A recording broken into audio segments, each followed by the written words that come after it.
"Security, get this guy out of here before he steals something."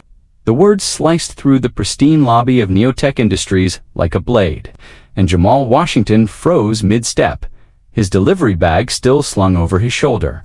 The receptionist's manicured finger pointed at him like he was a common criminal, her voice carrying that particular blend of disgust and authority that had followed him through to many buildings, to many encounters, to many years. "Ma'am, I'm here to deliver. I don't care what you're here to deliver. This is a secure facility. You can't just wander around." The blonde woman's eyes narrowed as she spoke into her headset. "Yes, we have a situation in the main lobby." Jamal's jaw clenched. 27 years old, Stanford computer science graduate, former senior software engineer at 3 major tech companies. And here he was, being treated like a threat for carrying a bag of takeout. The irony wasn't lost on him. He'd been coding since he was 12, had patents pending on blockchain architecture, and had spent the last 8 months driving for Uber Eats, only because the tech industry had collectively decided that cultural fit was more important than his MIT-level algorithms. "Look, I have a delivery for the executive floor. Order for Richard Hawthorne." He kept his voice steady, professional, the way his mother had taught him. "Never give them ammunition, Mr. Hawthorne." The receptionist's tone shifted slightly, uncertainty creeping in. That's the CEO." "Yes, ma'am. Thai food from Bangkok Palace. Order placed at 2:47 p.m. Paid for with a corporate card ending in 4892.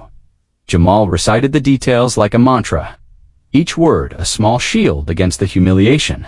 Burning in his chest, the security guard arrived, a mountain of a man with hands that looked like they could crush walnuts. "What's the problem, Linda? This ...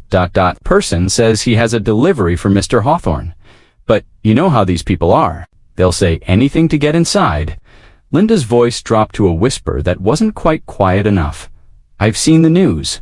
Corporate espionage is a real thing. These people..." The phrase hit Jamal like a physical blow, but he didn't flinch. He'd heard it before, would hear it again. What Linda didn't know, what none of them knew, was that 18 months ago, Jamal had been the lead architect on a cryptocurrency project that had been acquired by a consortium of banks for $200 million. The same code that made him rich on paper had also made him unemployable when the project's white executives took credit for his work. And the industry's whisper network had branded him as difficult to work with. "Call upstairs," Jamal said quietly. "Ask Mr. Hawthorne if he ordered Thai food." "I'm not calling the CEO because some delivery boy call him." The words came out sharper than intended, and Jamal watched the security guard's hand drift toward his radio. This was how it always escalated. This was how young black men ended up as hashtags. But something in Jamal's tone, maybe the exhaustion, maybe the barely contained fury, made Linda pause. She lifted her phone, dialed the executive floor. "Mr. Hawthorne, this is Linda from reception. There's a delivery person here who says he has Thai food for you." A pause. "Yes, sir. I'll send him up." She hung up, her face flushed with embarrassment and anger. 23rd floor. "Don't touch anything." Jamal nodded, heading for the elevators. What Linda and the security guard didn't know was that he'd spent the last 6 months studying NeoTech systems architecture from the outside, watching their stock price plummet as their flagship blockchain platform hemorrhaged money. He'd identified the exact bug that was costing them millions daily, a recursive loop in their smart contract validation that was so elegantly disguised that their entire development team had missed it. The elevator climbed smoothly, each floor a reminder of how far he'd fallen. Stanford to Uber Eats, patents to Pad Thai. But as the doors opened onto the executive floor, Jamal Washington allowed himself a small smile, because Richard Hawthorne was about to learn that the delivery boy he'd ordered lunch from was the only person in the building who could save his company from bankruptcy. The real twist wasn't that Jamal was more than he appeared, was that he'd been waiting for this moment. This opportunity, this chance to walk through the front door of the one company that had publicly dismissed his job application 6 months ago, the same company whose critical flaw he'd been tracking, whose solution he'd been perfecting, whose CEO was about to discover that the man his receptionist had just humiliated was sitting on the fix to their $200 million problem. Jamal walked down the executive corridor, bag of Thai food in hand. He knew that the next few minutes would either vindicate every sleepless night he'd spent coding in his studio apartment, or confirm that talent meant nothing in a world where the color of your skin determined your worth. The conversation he was about to have with Richard Hawthorne would test everything he'd learned about dignity, justice, and the price of speaking. Truth to power, that delivery was just the beginning. The executive floor of NeoTech Industries looked like something from a future that had already arrived: all glass walls, chrome fixtures, and a kind of ambient lighting that costs more than most people's cars. Jamal had been in spaces like this before, back when he was on the other side of the equation, when his Stanford credentials and his MIT fellowship had opened doors that now seemed permanently sealed. "You're late," Richard Hawthorne said, without looking up from his triple monitor setup. The CEO was younger than Jamal had expected, maybe 35, with the kind of carefully maintained stubble that suggested he paid someone to keep it at exactly the right length. His office was a monument to controlled excess handcrafted furniture, awards from tech magazines, and a view of the city that probably cost more in rent than most people made in a year. "Traffic was heavy," Jamal replied, setting the bag on the designated area of Hawthorne's desk. It was a lie. He'd been sitting in his car for 20 minutes, watching the building, gathering courage. Pad Thai, spring rolls, and green curry. "That'll be $47.50. Hawthorne finally looked up, and Jamal caught the micro-expression that crossed his face, the slight narrowing of eyes, the almost imperceptible tension in his jaw. It was the look of a man who'd expected someone else, someone who looked different. "You're not the usual guy," Hawthorne said, pulling out his phone to verify the payment. "What happened to Miguel?" "Different drivers work different shifts." Jamal kept his voice neutral. He'd learned to read the room, to calibrate his responses to the comfort level of the person across from him. It was a skill that had nothing to do with computer science and everything to do with survival. "Right?" Hawthorne's attention was already drifting back to his screens, where lines of code scrolled past like digital rain. "You can go." But Jamal didn't move. He'd seen the code over Hawthorne's shoulder, and it was exactly what he'd expected. A desperate attempt to patch the blockchain validation issue that had been plaguing NeoTech's crypto-ledger platform for months. The fix was wrong, elegantly wrong, the kind of solution that would hold for maybe a week before the system collapsed entirely. "Problem with the validation loop?" Jamal asked quietly. Hawthorne's fingers stopped moving across the keyboard. "Excuse me, the smart contract validation. Looks like you're trying to address the recursive bottleneck, but that approach is going to create memory leaks in your node architecture." The silence stretched between them like a taut wire. Hawthorne turned slowly in his chair, his expression shifting from annoyance to confusion to something that might have been interest. "What did you just say? Your validation algorithm? It's hitting infinite loops when it processes complex multi-signature transactions. The delay is exponential. Every transaction takes longer to validate than the last one, which is why your processing times have increased by 400% over the last 6 months. Hawthorne stood up, his food forgotten. "How could you possibly know that?" "Because I've been watching your platform bleed money for months. Your stock price has dropped 30% since January, and you've laid off 200 developers. Either you're about to go under, or you're about to find someone who can fix your blockchain architecture." Jamal paused, letting the weight of his words settle. "I'm guessing you haven't found that someone yet? Who are you?" "I'm the guy who delivered your lunch." Jamal's voice was steady, but his heart was racing. This was the moment, the point where everything either collapsed or crystallized. "But I'm also the guy who designed the consensus algorithm that your validation system is trying to implement. Badly." Hawthorne's eyes narrowed. "That's impossible. The consensus algorithm for CryptoLedger was designed by our lead architect, Dr. Sarah Chen, based on research from MIT's blockchain lab." "Dr. Chen is brilliant," Jamal agreed, "but she was working from incomplete specifications. The paper she referenced was missing 3 crucial pages, The ones that dealt with recursive transaction validation. The ones that I wrote. You're claiming you wrote part of the MIT research. I'm claiming I wrote the solution to your $200 million problem. Jamal reached into his jacket pocket and pulled out a folded piece of paper. This is the missing piece. The algorithm that will fix your validation loop, reduce your processing times by 90%, and save your company. Hawthorne stared at the paper like it might explode. Even if I believed you, which I don't, why would you help us? We're not exactly known for our diversity initiatives. The question hung in the air like smoke. Jamal had known it would come.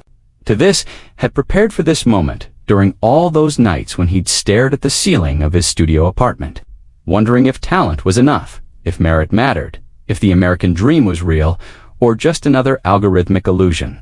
Because Jamal said quietly, I applied for a job here 6 months ago. Senior software engineer, blockchain development team. I had the credentials, the experience, the expertise. I had patents pending on cryptocurrency architecture and a track record of solving impossible problems, and your HR department sent me a form letter rejection without ever bringing me in for an interview. No phone screen, no technical assessment, no conversation. Just a generic we've decided to move forward with other candidates. Email. Jamal's voice remained steady, but something dangerous flickered in his eyes. But here's the thing about algorithms, Mr. Hawthorne, they don't care about bias. They don't care about assumptions. They either work or they don't. What are you saying? I'm saying that the man your receptionist just tried to have thrown out of your building is the only person in this city who can save your company. And I'm saying that if you want to see the solution to your problem, you're going to have to do something that doesn't come naturally to people like you, which is, you're going to have to listen to someone who doesn't look like you, respect someone who doesn't sound like you, and admit that the guy delivering your lunch might be smarter than everyone on your development team combined. Hawthorne was quiet for a long moment, his gaze shifting between Jamal and the paper in his hand. Outside the floor-to-ceiling windows, the city stretched out in all directions, a concrete testament to ambition and inequality, to dreams achieved and dreams deferred. Show me, he said finally. This is insane, Dr. Sarah Chen said, her voice cutting through the conference room like a scalpel. You're telling me that a delivery driver has the solution to a problem that our entire development team has been working on for months? Jamal sat at the polished conference table, still wearing his Uber Eats jacket, surrounded by 7 of NeoTech's senior engineers. The contrast was stark. Him in his delivery uniform, them in their startup casual wear that cost more than his monthly rent, but the whiteboard behind him told a different story, covered in equations and code fragments that had rendered the room silent for the past 10 minutes. I'm telling you, Jamal said, his voice calm despite the hostility radiating from 3 of the engineers, that your validation algorithm is fundamentally flawed.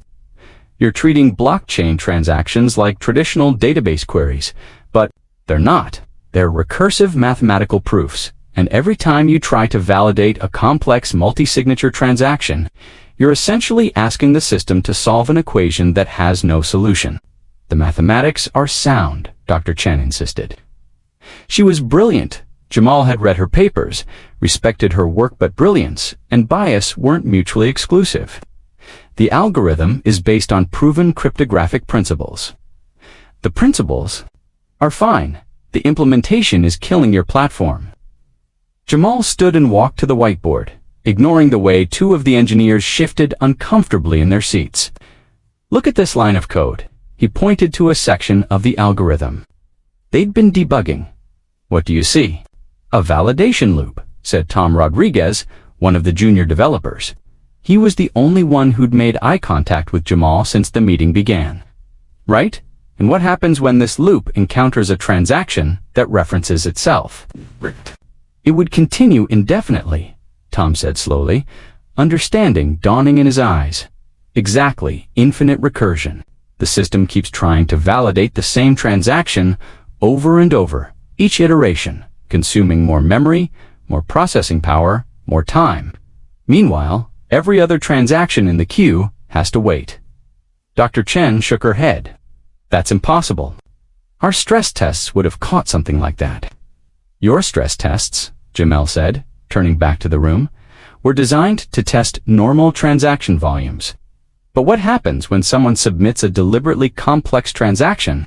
What happens when bad actors realize they can crash your entire network with a single malicious smart contract?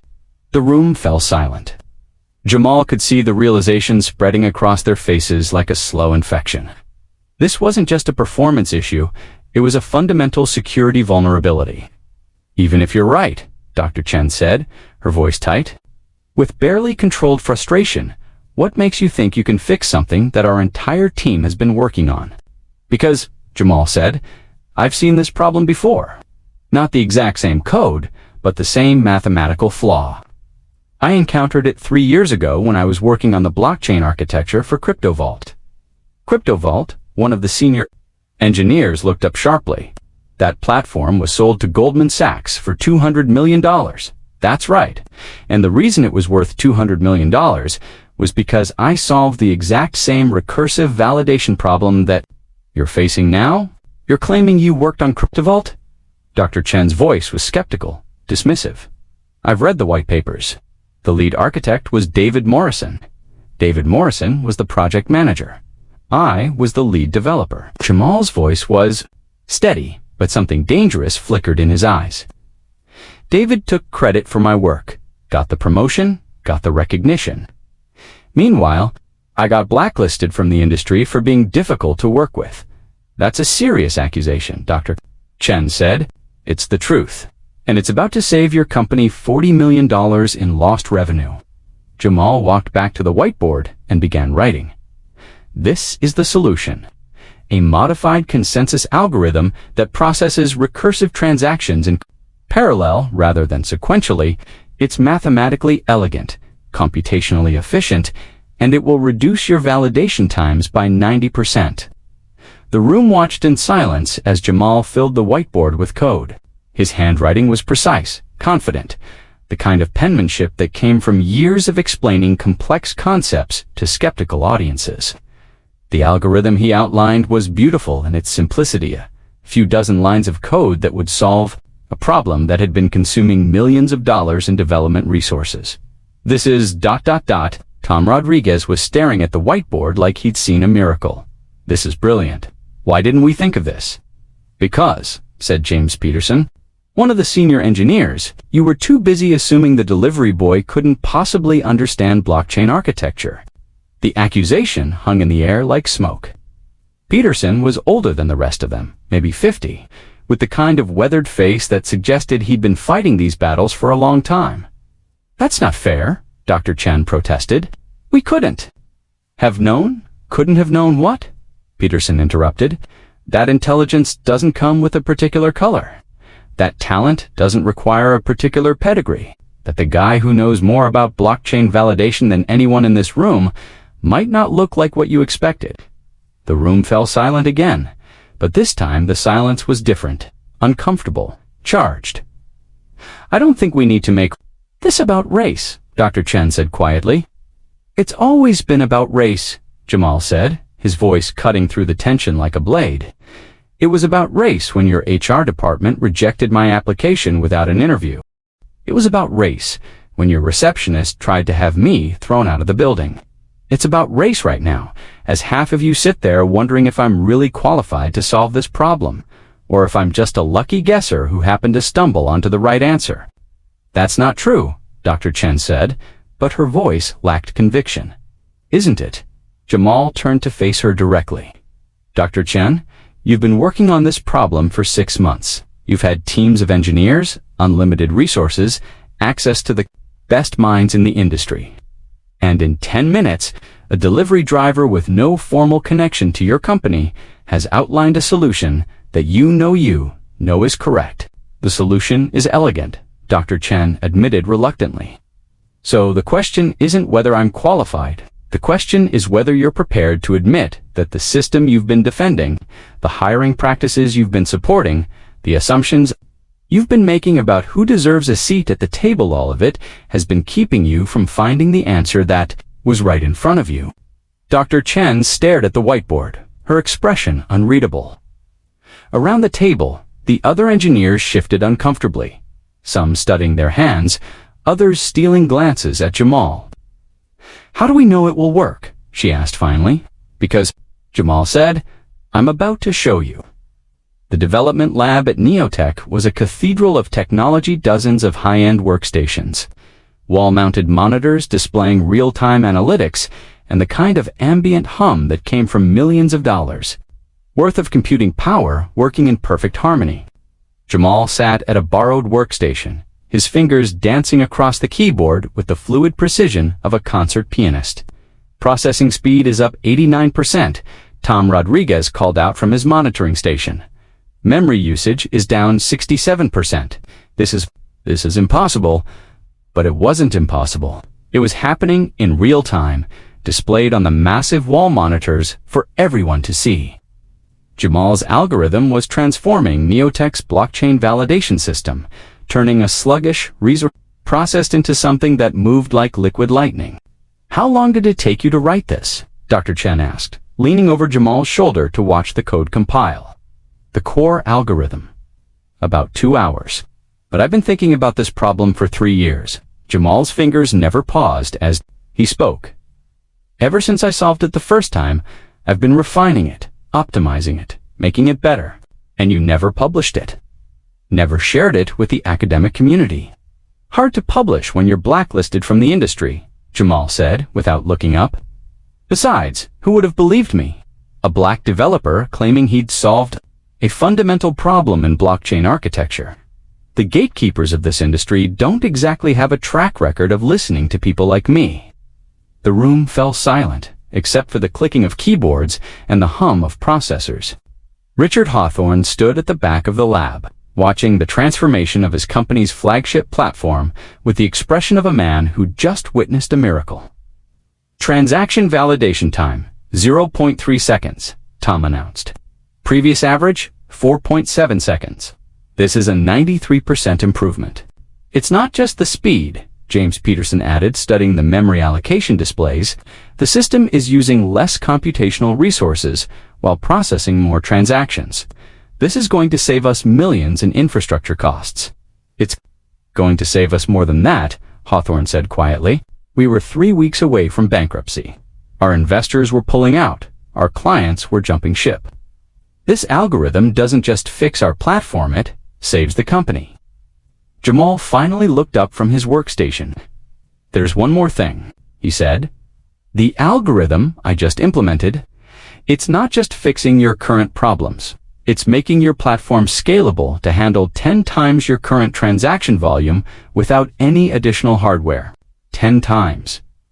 Dr. Chen's voice was barely a whisper. 10 times, maybe more. Jamal leaned back in his chair, finally allowing himself to relax. The recursive validation issue wasn't just slowing down your system, it was creating a computational bottleneck that would have gotten worse as your platform grew. Now that bottleneck is gone, Jesus, Tom breathed. We're not just saving the company, we're positioning it to dominate the market. That's the idea, Jamal said, or at least that was the idea when I started working on this 3 years ago. Lab fell silent again, but this time the silence was different. Reverent, odd. "I have to ask," Dr. Chen said finally, "why? Why help us? After everything, the rejection, the treatment you received downstairs, the way the industry has treated UI, would you share this with us?" Jamal was quiet for a long moment, his gaze focused on the monitors, showing the transformed performance metrics of NeoTech's platform. When he spoke, his voice was steady, but there was something underneath it, pain, determination, hope. Because, he said, "I believe that merit should matter. I believe that good code should be recognized regardless of who writes it. I believe that the best ideas should win, even if they come from someone who doesn't look like what you expected. But more than that," he continued, "I believe that change happens when people are forced to confront their assumptions, when they have to admit that their biases cost them something valuable, when they realize that the system they've been defending is actually holding them back." "You're saying you helped us to make a point," Hawthorne said. "I'm saying I helped you because it was the right thing to do.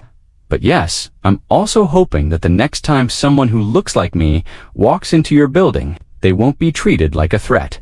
The next time someone with my credentials applies for a job, they won't be rejected without consideration. About that, Hawthorne said, stepping forward, I think we need to talk. But before he could continue, an alarm began blaring throughout the lab. Red lights flashed, and the wall monitors switched to an emergency display showing cascading system failures across NeoTech's entire network. What the hell? Tom Rodriguez spun in his chair, his fingers flying across his keyboard. The main servers are crashing. Everything's going down. That's impossible, Dr. Chen said, rushing to her workstation. The new algorithm is working perfectly.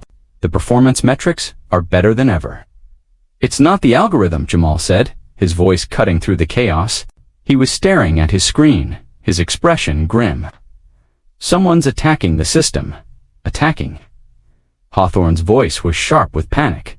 What kind of attack? A distributed denial of service attack, but it's sophisticated. They're not just flooding the network with requests. They're submitting specifically crafted transactions designed to exploit the old recursive validation vulnerability. But you fixed that vulnerability, Dr. Chen said. I fixed it on the test servers, but the main production system is still running the old algorithm. Jamal's fingers were already moving, pulling up diagnostic screens. They're trying to crash the entire network before we can deploy the fix. Who would do this? Hawthorne demanded. Someone who knew about the vulnerability. Someone who knew we were close to fixing it. Jamal's expression was dark. Someone who has inside information about your company's weaknesses. The implications hung in the air like smoke. If someone was deliberately trying to crash NeoTech's network, if they had inside information about the company's vulnerabilities, then this wasn't just a technical problem. I can try, Jamal said, his fingers already flying across the keyboard. But I need to deploy the fix to the production servers while the attack is ongoing. It's going to be like changing the engine of a car while it's racing down the highway. Do it, Hawthorne said without hesitation. If I mess this up, you could lose everything. Not just the data, but the entire platform. Your company would be finished. If you don't try, we're finished anyway. Hawthorne's voice was steady, determined. I trust you. The words hung in the air between them, heavy with meaning. 3 hours ago, Jamal had been treated like a criminal for walking into the building. Now, the CEO of a billion-dollar company was entrusting him with the survival of everything he'd built. All right, Jamal said, cracking his knuckles. Let's save your company. The next 30 minutes transformed NeoTech's development lab into a war room. Jamal sat at the center of the chaos, surrounded by monitors displaying system diagnostics, network traffic, and scrolling code. His fingers moved across the keyboard with mechanical precision. Each keystroke a calculated strike against the digital assault, threatening to destroy everything. Attack vector is getting more sophisticated. Tom Rodriguez called out from his station. They're adapting to our countermeasures in real time. It's not just a DDoS attack, Jamal said, his eyes never leaving his screen. They're using machine learning to optimize their assault. Every time we block one type of malicious transaction, they generate a new variant.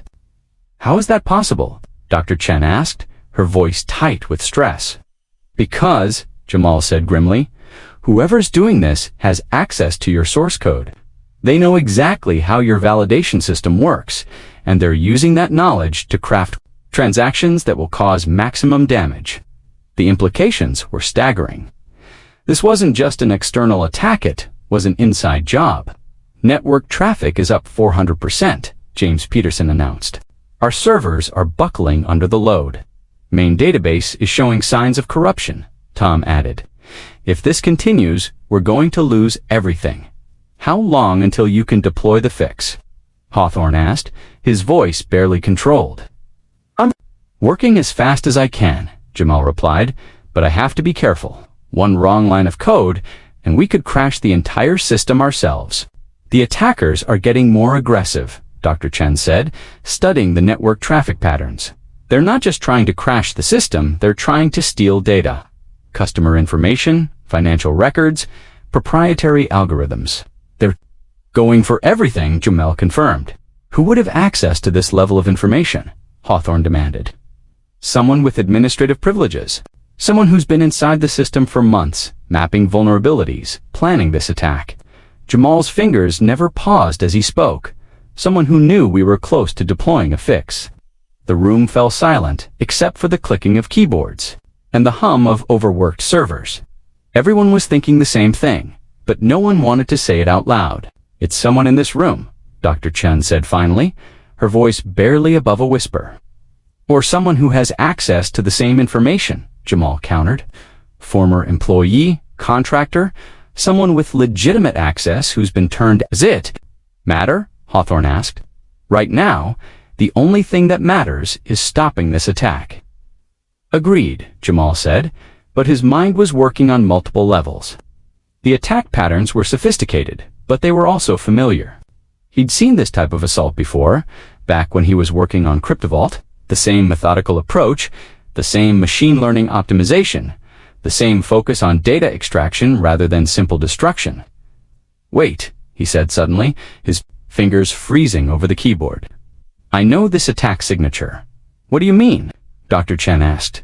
The algorithms they're using, the optimization patterns, the way they're adapting to our countermeasures, they've seen this before.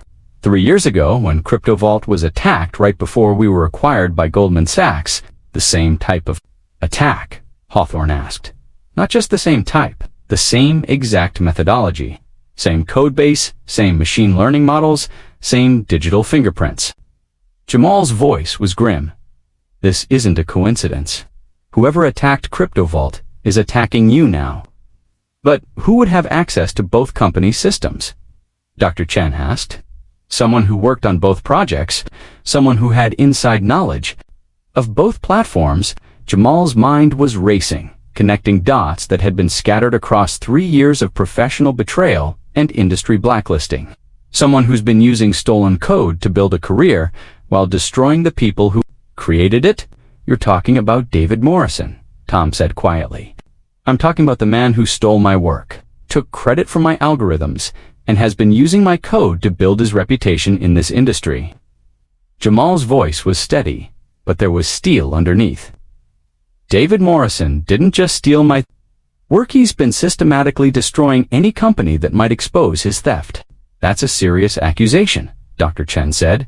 It's the truth, and I can prove it. Jamal pulled up a diagnostic screen showing the attack patterns. Look at this code, the optimization algorithms, the machine learning models, the core architecturites, all based on my work. Morrison has been using my own code to attack the companies that might hire me. Why would he do that? Hawthorne asked. Because, Jamal said, his fingers resuming their dance across the keyboard. If I ever get a platform to demonstrate my capabilities, if I ever get a chance to show the industry what I can do, then everyone will realize that David Morrison is a fraud. His entire career, his reputation, his success, it's all built on stolen work. So he's been sabotaging companies to prevent you from proving your worth, Dr. Chen said slowly. He's been sabotaging companies to protect his own lie. Jamal's voice was bitter. And he's been using my own algorithms to do it. Can you stop him? Hawthorne asked. I can do better than that, Jamal said, his fingers flying across the keyboard with renewed purpose. I can turn his own weapons against him. What do you mean? Morrison is using my code to attack your system. But I know my code better than he does. I know its weaknesses, its vulnerabilities, its backdoors. Jamal's smile was sharp, predatory. I'm going to use his own attack against him. The room watched. In fascination as Jamal worked, his fingers moving with the precision of a surgeon and the speed of a pianist. He was rewriting the attack code in real time, turning Morrison's assault into a defensive shield that would not only protect NeoTech systems, but trace the attack back to its source. Network traffic is stabilizing, Tom announced. The attack is losing effectiveness. Server load is dropping to normal levels, James added. Whatever you're doing, it's working. I'm turning Morrison's attack into a mirror, Jamal explained. Every malicious transaction he sends is being reflected back to his own systems. He's essentially attacking himself. The data theft attempts are being blocked, Dr. Chen said, amazement in her voice. And the system is automatically documenting the attack patterns, creating a forensic trail. How long until you can trace it back to the source? Hawthorne asked. I don't need to trace it back, Jamal said, his smile widening. I already know where it's coming from. But more importantly, I'm building a legal case that will expose Morrison's entire operation. Legal case? Dr. Chen asked. Copyright infringement, corporate espionage, criminal conspiracy. Fraud Morrison has been using my stolen code to commit felonies across multiple jurisdictions. Jamal's fingers never paused as he spoke. By the time I'm done, he won't just be exposed, he'll be in federal prison. Attack has been neutralized, Tom announced. All systems are back to normal operation. Better than normal, James corrected. The new algorithm is running perfectly. We're processing transactions faster than ever. And Morrison? Hawthorne asked. Morrison, Jamal said, finally leaning back in his chair, is about to learn what happens when you steal from someone who's smarter than you are. The FBI arrived at NeoTech 3 hours later, but by then, Jamal had already assembled a digital dossier that would make federal prosecutors weep with joy. Corporate espionage, wire fraud, identity theft.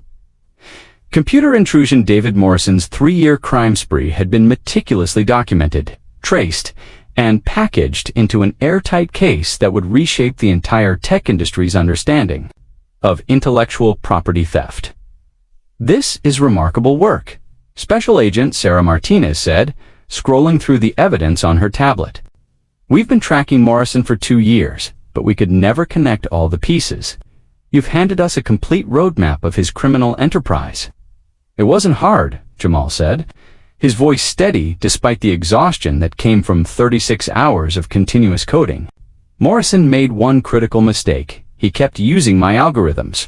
Every attack, every theft, every piece of malicious code he deployed carried my digital fingerprints. All I had to do was follow the breadcrumbs. Agent Martinez nodded, making notes. The pattern analysis shows attacks on 12 different companies over the past 3 years, all using variations of the same core algorithms, all targeting companies that had shown interest in blockchain developers. With your profile, he was systematically destroying my career opportunities, Jamal confirmed. Every time a company got close to hiring me, Morrison would launch an attack designed to make them think twice about bringing in outside talent. He convinced an entire industry that I was a security risk, while using your own code to commit the crimes, Dr. Chen added, her voice filled with disgust. The irony is sickening. It's more than ironic, Agent Martinez said. It's federal conspiracy. Morrison wasn't working alone. We've identified at least 6 accomplices across 4 states, all of them using Mr. Washington's stolen algorithms to commit corporate espionage. What happens now? Hawthorne asked. Now, Agent Martinez said, we arrest David Morrison and dismantle his entire operation. But more importantly, we're going to make sure that Mr. Washington's contributions to the industry are properly recognized. That's not necessary, Jamal said quietly. Actually, it is, Agent Martinez replied. Part of building a strong case against Morrison involves documenting the extent of his intellectual property theft. We need to establish a clear paper trail, showing that you were the original creator of the algorithms he's been using. That means working with the patent office, the academic journals, the industry publications, everyone who can help us set the record straight. The tech industry is going to have to confront some uncomfortable truths, Dr. Chen said. If Morrison could steal code and build a career on it, if he could systematically destroy competitors while committing felonies, then our entire system of recognizing and rewarding talent is broken. It's been broken for a long time, Jamal said. Morrison just exploited it more efficiently than most. Well, it's about to be fixed, Hawthorne said firmly. Starting with NeoTech.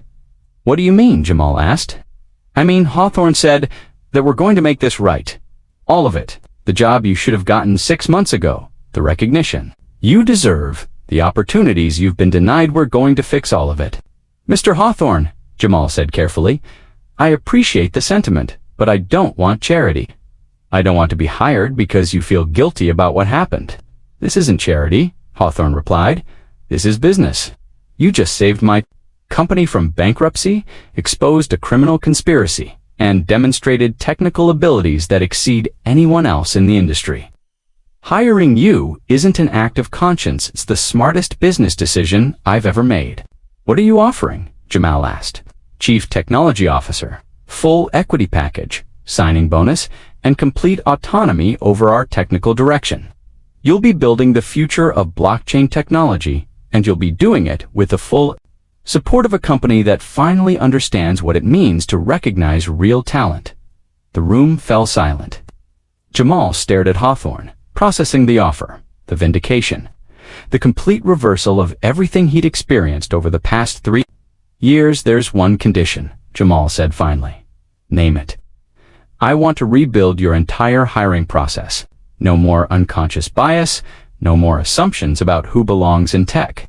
No more qualified candidates getting rejected because they don't fit someone's narrow definition of cultural fit." "Done," Hawthorne said, without hesitation. "I want to establish a scholarship program for underrepresented students in computer science. Full funding, mentorship, guaranteed internships." "Done. And I want to create an industry-wide database of open-source contributions, so that developers like me can establish their credentials regardless of where they work or who they know." "Done, done, and done," Hawthorne said, extending his hand. "Do we have a deal?" Jamal looked at the outstretched hand, then at the faces around the conference table: Dr. Chen, Tom Rodriguez, James Peterson, Agent Martinez, all of them waiting for his answer. 6 months ago, he'd been rejected by this company without so much as a phone call. 3 days ago, he'd been delivering their CEO's lunch. Now he was being offered the chance to reshape not just one company, but an entire industry. "We have a deal," he said, shaking Hawthorne's hand. 6 months later, Jamal Washington stood in front of the annual TechCrunch Disrupt conference, looking out at an audience of 3,000 of the industry's most influential leaders. The keynote stage was familiar territory. Now he'd spoken at a dozen conferences over the past half year, each appearance cementing his reputation as one of the most innovative minds in blockchain technology. "When I walked into NeoTech Industries last year," he began, his voice carrying clearly through the packed auditorium, "I wasn't there as a CTO or a lead developer or even a job candidate. I was there to deliver Thai food to a CEO who didn't know that the man his company had rejected 6 months earlier was about to save his business." A ripple of laughter and applause swept through the audience. The story had become legend in Silicon Valley. The delivery driver who'd solved a $200 million problem in 30 minutes, exposed a criminal conspiracy, and transformed an entire company's approach to talent recognition. "But this isn't really a story about me," Jamal continued. "It's a story about an industry that almost let unconscious bias cost it one of the most significant technological breakthroughs of the decade. It's a story about a system that was so focused on pedigree and cultural fit that it ignored merit and talent." In the front row, Richard Hawthorne nodded approvingly. NeoTech's stock price had tripled since Jamal's appointment as CTO, and their blockchain platform was now the gold standard for cryptocurrency validation. The company had become a model for inclusive hiring practices, and their scholarship program had already provided full funding for 50 underrepresented students. "David Morrison was sentenced to 12 years in federal prison last month," Jamal said, his voice matter-of-fact. "His accomplices received sentences ranging from 5 to 8 years. But the real victory wasn't putting criminals behind bars. It was forcing our industry to confront the systems that allowed those crimes to happen in the first place." The audience was silent, attentive. These were the gatekeepers of Silicon Valley, the venture capitalists and CEOs and hiring managers who controlled access to the most powerful industry in the world.